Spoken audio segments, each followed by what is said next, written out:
Bismillahirrahmanirrahim. Assalamualaikum warahmatullahi wabarakatuh.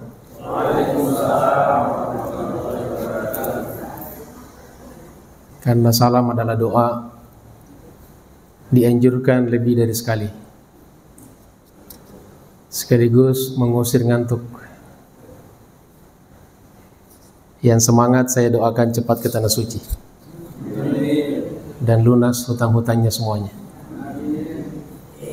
Assalamualaikum warahmatullahi wabarakatuh. Insyaallah semua kita ke tanah suci, insyaallah. Alhamdulillahirabbil alamin, wa bihi nasta'inu ala umuri dunya waddin. Allahumma shalli wa sallim ala sayyidina Muhammad wa ala ali sayyidina Muhammad. Subhanaka la ilma lana illa ma 'allamtana innaka antal alimul hakim. Allahumma 'allimna ma yanfa'una wanfa'na bima 'allamtana. Rabbana zidna ilman warzuqna fahma. Rabbi shrah li sadri wa yassir li amri wahlul 'uqdatam min lisani yafqahu qawli. Amma ba'd. Ma'asyiral muslimin wal muslimat rahimakumullah, terkhusus para asatidz, para orang tua, tokoh masyarakat, segenap pengurus masjid Babus Salam yang kita cintai ini, serta jamaah salat subuh dan majelis taklim yang insyaallah semua kita senantiasa dimuliakan dan dirahmati Allah Subhanahu wa taala. Apa kabar semuanya? Sehat? Alhamdulillah. Alhamdulillah, setelah kita sholat subuh berjamaah, kita tidak membiarkan speedometer pahala kita berhenti berputar. Maka kita lanjut. Kita niatkan pertama i'tikaf di masjid. Yang kedua kita bersilaturahim. Mudah-mudahan dengan silaturahim ini Allah senantiasa lapangkan rezeki kita dan panjangkan umur kita. Man ahabba ayyubu satalahu fi rizqihi, barang siapa yang mau dilapangkan rezekinya, wa yunsa'alahu fi atharihi, dan mau diakhirkan ajal kematiannya, maksudnya dipanjangkan umurnya, fal yasil rahimahu, maka hendaklah dia senantiasa bersilaturahim. Kemudian yang tidak kalah pentingnya, kita ta'lim untuk memastikan bahwa kita senantiasa berada di jalan Allah Subhanahu wa taala. Man kharaja fi talabil ilmi, barang siapa yang keluar rumah, yang pergi untuk mencari ilmu, untuk belajar, fa huwa fi sabilillah, maka dia berada di jalan Allah Subhanahu wa taala hatta yarji', sampai pulang. Makanya kalau mau selalu di jalan Allah nggak usah pulang-pulang ya. Tentu pulang, tapi di rumah juga, di tempat lain juga ada amal-amal yang insya Allah senantiasa juga mengantarkan kita selalu di jalan Allah Subhanahu wa taala. Berikutnya kita masuk di pelajaran kita, kajian kitab Riyadhus Shalihin. Di kesempatan ini insyaallah kita akan membahas beberapa hadis. Yang pertama dari bab At-tahdhiru min idza'is salihina wad-du'afati wal masakin. Bab tentang ancaman menyakiti orang-orang soleh, orang-orang lemah, ad-du'afa dari kata du'if, dan al-masakin jamak dari miskin. orang-orang miskin. Itu judul babnya yang pertama. Jadi tidak boleh atau dilarang kita untuk menyakiti, untuk mengganggu orang-orang soleh, orang-orang lemah, dan orang-orang miskin dari kalangan umat Islam. Tentu dengan cara apapun, dengan alasan apapun, tidak dibolehkan. Nah, kemudian Al-Imam Nawawi di sini mengutip firman Allah Subhanahu wa taala, ada dua ayat. Yang pertama di surat Al-Ahzab ayat 58, A'udzubillahi minasyaitonirrajim. Walladzina yu'dzunal mu'minina wal mu'minat. Dan orang-orang yang menyakiti, yang mengganggu, mengusik orang-orang beriman laki-laki dan perempuan, bi ghairi maktasabu, tanpa kesalahan yang mereka lakukan. Jadi orang nggak salah tapi disakiti, tidak ada alasan. Faqad ihtamalu, maka sungguh dia atau mereka telah memikul buhtanan, kebohongan, wa ithman, dan dosa, mubinan, yang jelas, yang terang. Jadi tidak diragukan lagi bahwa itu kebohongan, yaitu menyakiti orang-orang beriman, mengganggu, mengusik tanpa ada sebab. Mereka tidak ngapa-ngapain. Orang Islam cuma mau ibadah, cuma mau tenang, mau akur, mau bersilaturahim, kemudian diganggu. Maka orang-orang yang mengganggu, menyakiti itu, sungguh dia telah memikul dosa berat. Di akhirat nanti akan dipertanggungjawabkan. Maka ayat ini peringatan keras agar kita tidak boleh mengganggu atau menyakiti orang-orang beriman dengan alasan apapun. Kemudian yang kedua di surat Ad-Duha ayat 9 dan 10, fa ammal yatima fala taqhar. Taqhar, qalqalah, huruf qaf. Adapun anak yatim, jangan sewenang-wenang. Jangan sewenang-wenang. Mentang-mentang yatim tidak punya ayah dan masih kecil, karena yatim itu adalah man mata abuhu walam yablugh. Seorang anak yang wafat ayahnya, bapaknya sebelum balik. Jadi kalau sudah balik, bukan lagi anak yatim, mantan. Ya. Kayak bapak ini bukan, di sini sudah tidak ada anak yatim nih, walaupun sudah tidak punya bapak, tidak punya emak. Jangan ngaku-ngaku yatim lagi, apalagi yatim piatu. Ada pembagian santunan anak yatim, ikut ngantri gitu. Kok bapak ikut? Saya anak yatim katanya. Itu 50 tahun yang lalu. Jadi anak yatim tidak boleh sewenang-wenang menyakiti, kan? Tidak boleh.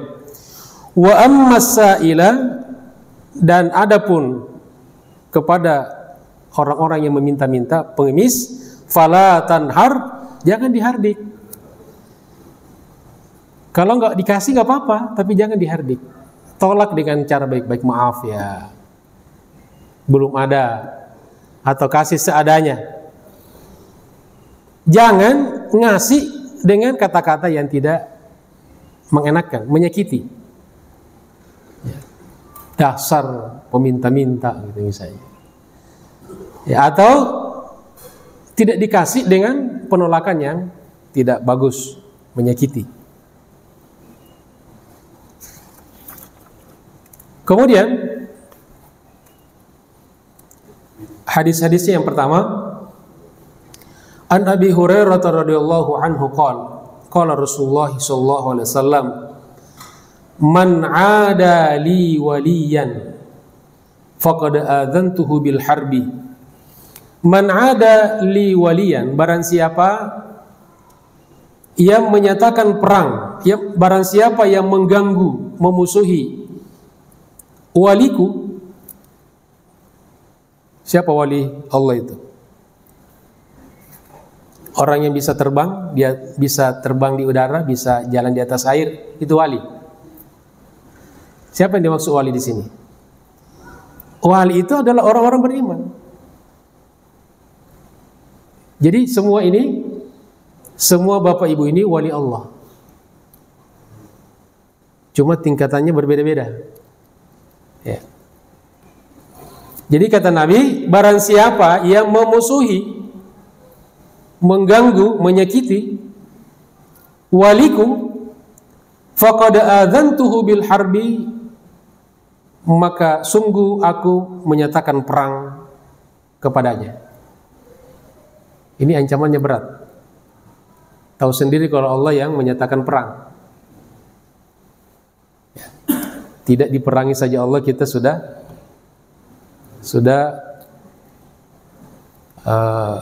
rugi. Apalagi kalau sudah diancam perang, nanti dibinasakan oleh Allah.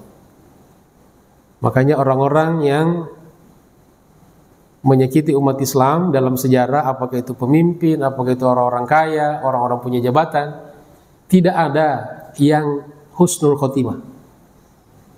Semua endingnya ending yang buruk. Ya, apakah itu Fir'aun, Namrud, ya. Kalau orang yang kaya seperti Qorun, karena kekayaannya dipakai sebagai alat menyakiti umat Islam, menyakiti orang-orang beriman, maka ditenggelamkan oleh Allah. Dan agar menjadi ibrah bagi kita sampai hari kiamat, diabadikan Qorun. Sekarang di Pondok Bambu ada orang gali sumur, temu barang berharga, dibilang apa? Harta karun. Padahal Qorun itu di Mesir. Tempatnya dari Kairo itu ada 200 atau 400 kilo dari Kairo. Kok bisa hartanya di Pondok Bambu? Ya, itu saking banyaknya, ya. Jadi Allah abadikan itu agar diingat. Begitu juga Fir'aun, karena kejahatannya sampai namanya pun tidak ada orang yang mau pakai. Saya belum pernah ketemu ada, Pak, kenalkan nama saya Fir'aun. Padahal cakep juga itu nama Fir'aun itu, dari sisi bahasa bagus kan. Dipanggilnya nanti Mas Fir. Mas Fir.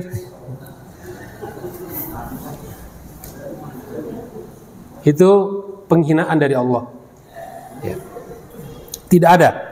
Saya udah keliling di mana-mana, tidak pernah saya menemukan nama Fir'aun. Ya? Ada. Siapa? Ya. Nah, kemudian hadis yang kedua, An Sa'ad ibni Abi Waqqas radhiyallahu anhu, qala Rasulullah sallallahu alaihi wasallam, ini dalam kaitannya dengan bersikap lemah lembut kepada anak yatim. Kata Nabi, ya Abu Bakrin, wahai Abu Bakar. Abu Bakar kalau dipanggil Aba Bakrin, itu namanya dalam bahasa Arab munada. Ya Aba. Jadi Abu Bakar ini bukan nama aslinya. Nama aslinya Abdurrahman bin Kuhafah. Abu Bakar itu artinya perawan, gadis. Karena beliau memiliki anak yang dinikahi Nabi, yaitu Aisyah. Dinikahi Nabi pada usia 7 tahun. Namanya Bikir, ya. Jadi kalau sebagai kedudukannya normal, Abu. Kalau dipanggil Aba, ya Aba Bakrin, wahai Abu Bakar. Itu sopan santun orang Arab kalau manggil seseorang, ya dipanggil namanya. Kalau dia tidak tahu, biasanya kita dipanggil Muhammad. Coba kalau haji umrah kan, ya Muhammad, Muhammad. Semua dipukul rata Muhammad aja. Maksudnya umatnya Muhammad. Ya. Atau ya rajul, wahai laki-laki, wahai seseorang. Ya Abu Bakar, wahai Abu Bakar, la in kunta aghdabtahum. Seandainya kamu membuat mereka marah, membuat anak-anak yatim itu marah, tidak ridho, faqad aghdabta rabbaka, maka sungguh engkau telah membuat Tuhanmu marah. Itu Allah Subhanahu wa ta'ala. Jadi ini satu peringatan agar kita berhati-hati, terutama yang berinteraksi dengan anak yatim, yang mengelola santunan anak yatim harus betul-betul berhati-hati. Karena ini sekelas Abu Bakar saja pun diancam oleh Nabi dengan ancaman yang berat. Apalagi kita ini yang cuma bukan siapa-siapa. Ya. Dan termasuk jangan mengeksploitasi anak yatim. Ada sebagian lembaga membuat lembaga-lembaga mengatasnamakan yatim, tapi kemudian dananya sebagian besar untuk mereka ambil, pengurusnya pakai untuk melebihi dari kadar yang dibolehkan. Boleh untuk pengelola mengambil seperti zakat ada untuk amil, tapi kadang-kadang berlebihan.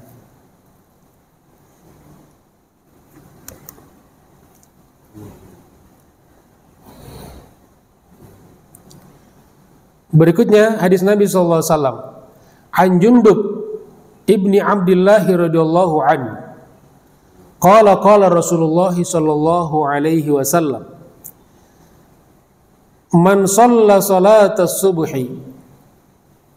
Dari Jundub ibni Abdullah, semoga Allah meridainya, beliau berkata, telah bersabda Rasulullah sallallahu alaihi wasallam, man shalla salatas subhi, barang siapa yang salat subuh seperti kita ini, alhamdulillah, fahuwa fi dhimmatillahi, maka dia berada di dalam perlindungan Allah Subhanahu wa ta'ala. Maka bersyukurlah Bapak Ibu yang bisa selalu salat subuh berjamaah di masjid. Alhamdulillah, sampai sekarang ini masih banyak saudara-saudara kita yang mengaku umat Islam yang belum bangun sampai sekarang. Betul? Ada nggak kira-kira? Oh, banyak banget katanya. Ada yang bangun jam 7, ada yang jam 8. Nah, yang biasa bangun subuh biasanya jam 4 paling telat, setengah 4 sudah bangun, qiyamul lail, witir, baca Quran, istighfar, berdoa. Alhamdulillah, ini adalah semata-mata anugerah dari Allah Subhanahu wa ta'ala.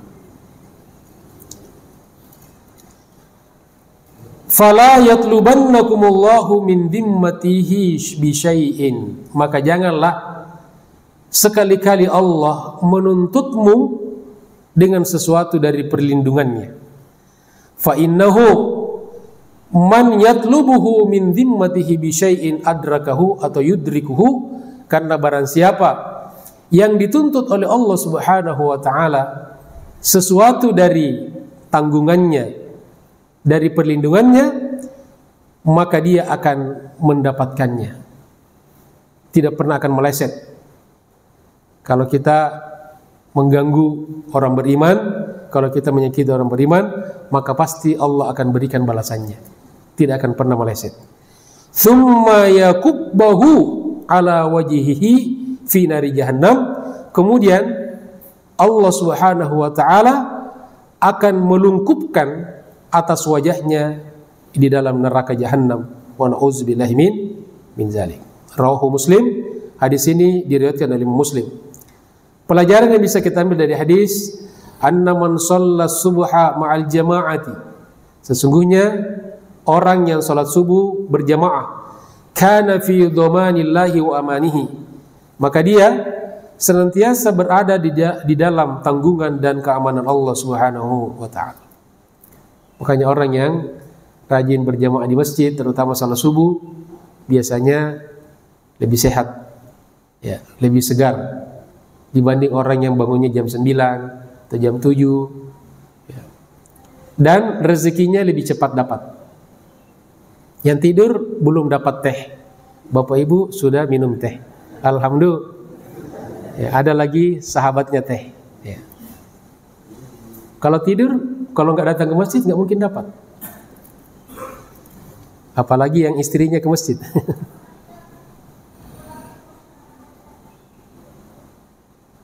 Fala tanqudu zimmatallahi bitta'arrudi bil adza. Maka janganlah sampai merusak jaminan Allah Subhanahu wa taala bil adza liman shalla subha, dan dengan menyakiti orang yang salat subuh. Jadi ini bahaya, terutama yang salat subuh tidak boleh disakiti, tidak boleh diganggu. Nah, ini juga alasan atau dalil bagaimana membuat orang salat subuh itu semakin nyaman. Nah, maka terima kasih kepada pengurus yang telah menyediakan makanan minuman. Ya, ini bagian dari menyenangkan orang salat subuh. Ya, dan kita harapkan mudah-mudahan ke depan semakin meningkat. Sekarang mungkin apa itu? Gorengan. Besok-besok mungkin ayam goreng. Insya Allah. Ini cuma berapa orang nih? Di beberapa masjid setiap habis pengajian itu ada sarapan berjamaah. Ada satu orang yang tanggung, ganti-gantian aja. Ya. Insya Allah pahalanya luar biasa. Memberikan makan kepada kaum muslimin, terutama orang-orang yang ini sudah termasuk kelompok khusus. Orang yang sudah rajin salat subuh di masjid itu sudah luar biasa. Ya.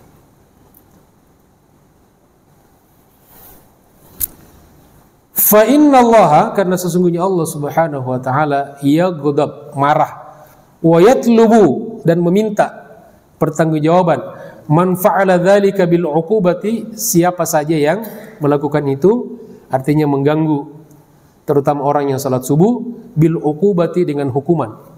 Wa man yatlubuhullah, dan barang siapa yang dituntut oleh Allah Subhanahu wa taala, min ajli naqdi dhimmatihi, karena dia telah merusak apa yang telah dibuat oleh Allah, perlindungan yang telah dijanjikan oleh Allah Subhanahu wa taala, yudrikuhu, maka dia akan mendapatkan balasannya.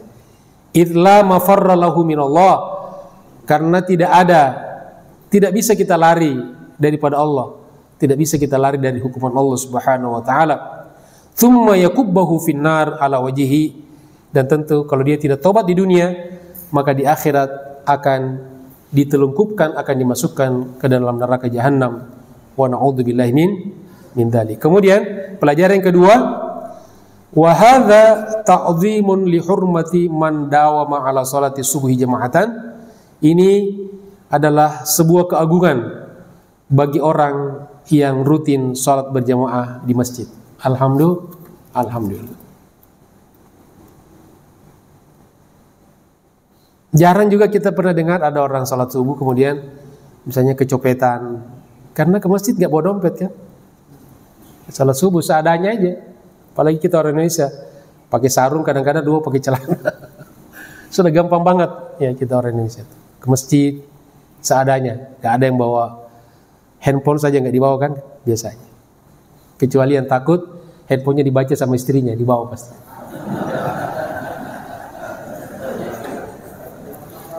Ya, udah sampai di masjid, ketinggalan, pulang lagi dia. Balik lagi. Yang payah kalau ingat sedang sholat itu.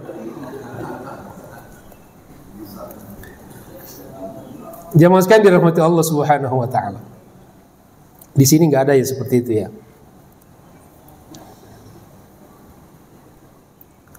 Babu ijra'i ahkamin nasi 'ala dhahiri wasarairuhum ila Allah Ta'ala. Ini satu bab kelanjutannya tentang memberlakukan hukum atas manusia, terhadap manusia berdasarkan zahirnya yang nampak. Jadi kita menilai seseorang ya tergantung yang zahir, yang nampak. Wasarairuhum ilallahi ta'ala, sedangkan rahasia batinnya, rahasia batin mereka kita serahkan kepada Allah Subhanahu wa ta'ala. Ya, kita tidak boleh menduga-duga orang. Ya, kalau orang datang ke masjid, ya pada prinsipnya orang yang mau sholat, mau ibadah. Jangan dicurigai, ini mungkin mau nyolong kotak amal. Kecuali ada indikator-indikator kan. Memang ada juga orang yang datang ke masjid untuk mencuri, ada. Banyak kejadian. Maka masjid juga harus hati-hati.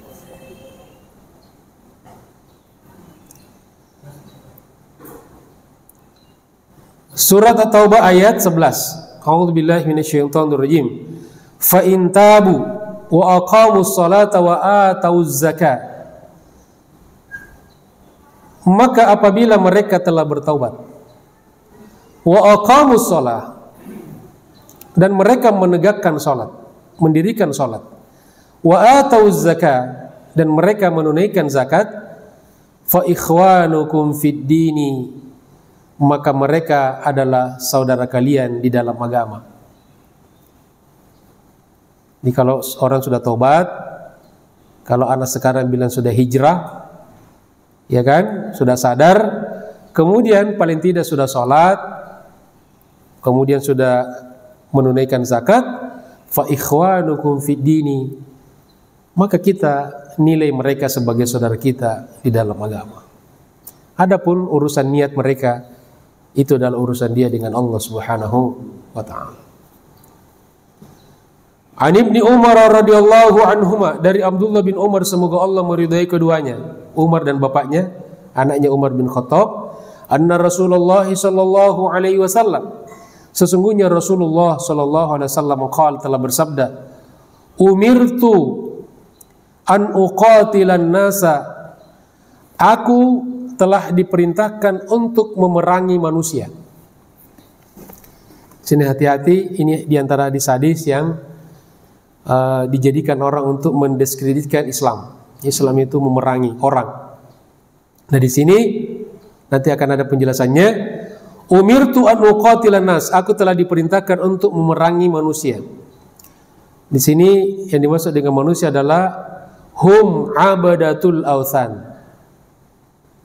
Nah, inilah pentingnya kita kalau membaca teks-teks hadis atau ayat itu harus merujuk pada penjelasan ulama. Tidak bisa kita hanya dengan terjemahan saja. Terjemahkan sendiri, pahami sendiri. Jadi kalau terjemahannya aku disuruh untuk memerangi manusia, maksudnya apa nih? Maksudnya di sini adalah abadatul authan. Para penyembah berhala yang dulu getol memerangi Islam itu. Jadi karena mereka memusuhi maka diperangin. Bukan orang diam, orang tidak ngapa-ngapain diperangin. Islam tidak mengajarkan seperti itu. Jadi ini ada untuk orang-orang tertentu. Hatta yashhadu an la ilaha illallah, sampai mereka bersyahadat tiada ilah kecuali Allah Subhanahu wa taala, wa anna Muhammadar Rasulullah, dan sesungguhnya Muhammad adalah Rasulullah. Wa yuqimus shalah, dan mereka menegakkan salat. Wa yu'tuz zakat, mereka menunaikan zakat. Fa in fa'alu dzalika, maka apabila mereka telah melakukan itu, mereka sudah syahadatain, mereka sudah salat, zakat, maka asamu minni dima'ahum, maka darah mereka, wa amwalahum, dan harta mereka telah terlindungi dariku, illa bihaqqil Islam, kecuali memang ada kewajiban-kewajiban yang diwajibkan oleh Islam atas mereka. Misalnya zakat. Zakat kewajiban, maka mereka wajib untuk membayar zakat. Dan di dalam Al-Quran zakat itu diperintahkan kepada amil untuk menjemput. Khudh min amwalihim. Ambil dari harta mereka, maksudnya zakat. Kalau kita kan petugas zakat ini nunggu kesadaran orang datang bawa zakatnya. Kalau perintahnya disuruh aktif, ya pengurus itu harus aktif, menagih. Karena manusia ini kalau berbicara tentang uang, ya kadang-kadang tidak sesuai masuk dan keluarnya. Padahal kan terima kasih lagi. Padahal terima kasih zakatnya. Nah, kadang-kadang kalau sudah terima, susah kasihnya. Maka perintah Allah Maha tahu tentang hambanya, tentang makhluknya. Ambil, datangin dia. Khudh min amwali, ambil dari harta zakat mereka itu.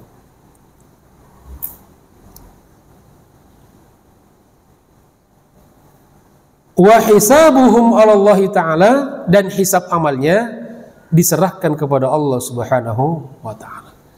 Mengenai orang, apakah dia khusyuk, tumakninaka, sebesar apa niat keikhlasannya datang ke masjid, ikut sholat, ikut bergabung bersilaturahmi dengan kaum muslimin, serahkan semuanya pada Allah Subhanahu wa Ta'ala. Kita hanya menghukum seseorang secara lahiriah saja.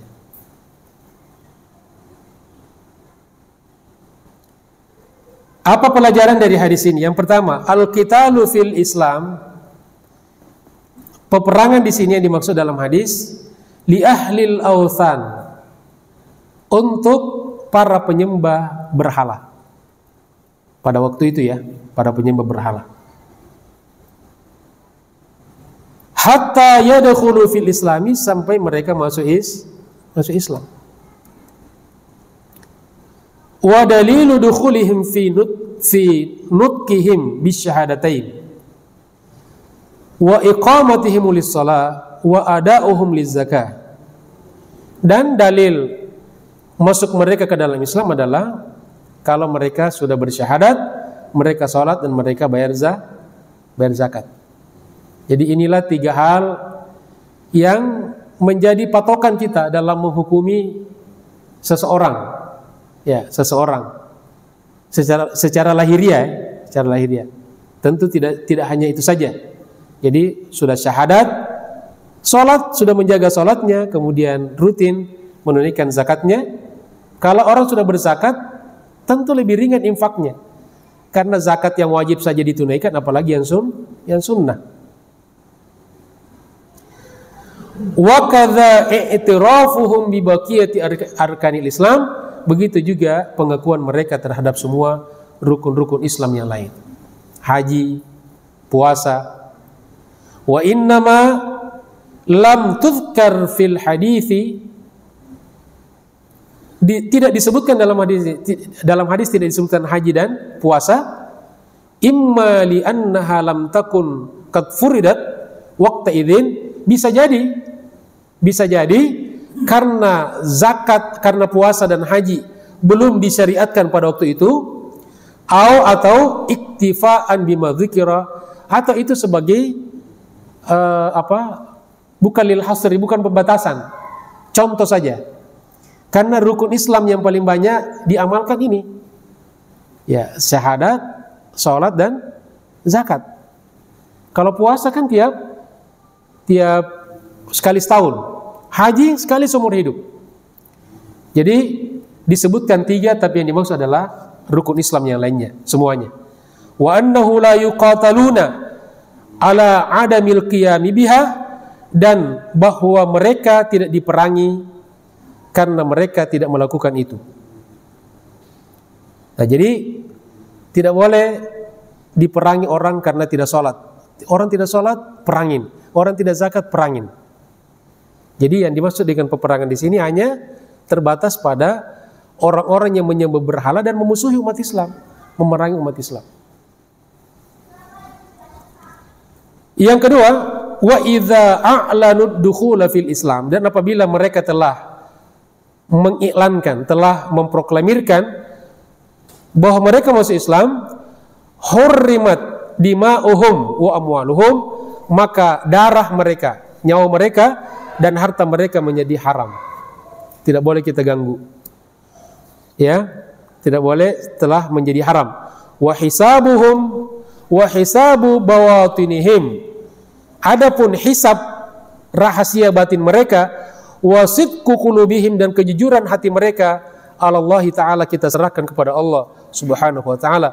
Amma nahnu, adapun kita, fanu'amiluhum, maka kita bermuamalah dengan mereka, mempergauli mereka muamalatul muslimin, sebagaimana kita memperlakukan orang Islam yang lain, fi ijra'il hakamil Islam, di dalam memperlakukan hukum-hukum Islam, fi dunia, di dunia ini. Ya, kalau sakit kita jenguk, ya mereka berlaku itu.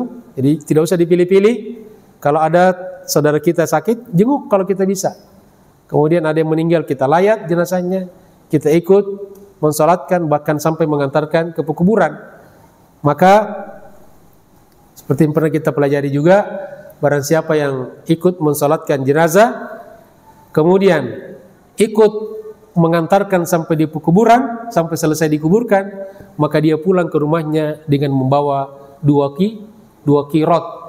Satu kirot besarnya seperti Jabal Uhud. Ya, besarnya seperti Jabal Uhud. Jadi kita kalau ada tetangga atau warga yang meninggal dunia, selama kita tidak ada uzur, silakan paling tidak datang melayat.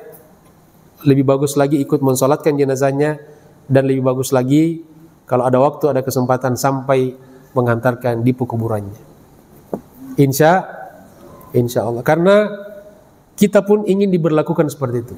Ya, kalau kita wafat, kalau sekarang kita rajin mendoakan orang Islam, insya Allah kalau kita meninggal nanti banyak orang yang mendoakan kita.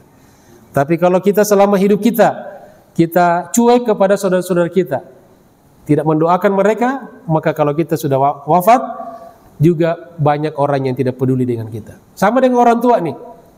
Orang tua, kalau kita sekarang sebagai anak, banyak mendoakan orang tua kita yang sudah wafat. Ya, sering, paling tidak pada salat, paling tidak Rabbi ghfirli wa li walidayya warhamhuma kama rabbayani shaghira. Ya, maka insya Allah kalau kita nanti meninggal dunia, setelah kita wafat, anak-anak kita, cucu-cucu kita pasti ingat dengan kita, pasti mendoakan kita. Tapi kalau sekarang nih kita lupakan orang tua kita, tidak pernah mendoakan, tidak pernah berinfak, bersedekah, mengatasnamakan mereka, maka pasti kelak anak cucu kita juga tidak peduli dengan kita. Wa na'udzubillahi min dzalik. Demikianlah jemaah sekalian, kajian kita pada pagi hari ini. Mudah-mudahan menjadi ilmu yang bermanfaat dan berkah dunia akhirat. Terima kasih atas segala perhatiannya. Mohon maaf atas segala kekurangannya. Sebelum kita tutup, mungkin ada yang mau bertanya? Iya, silakan Pak.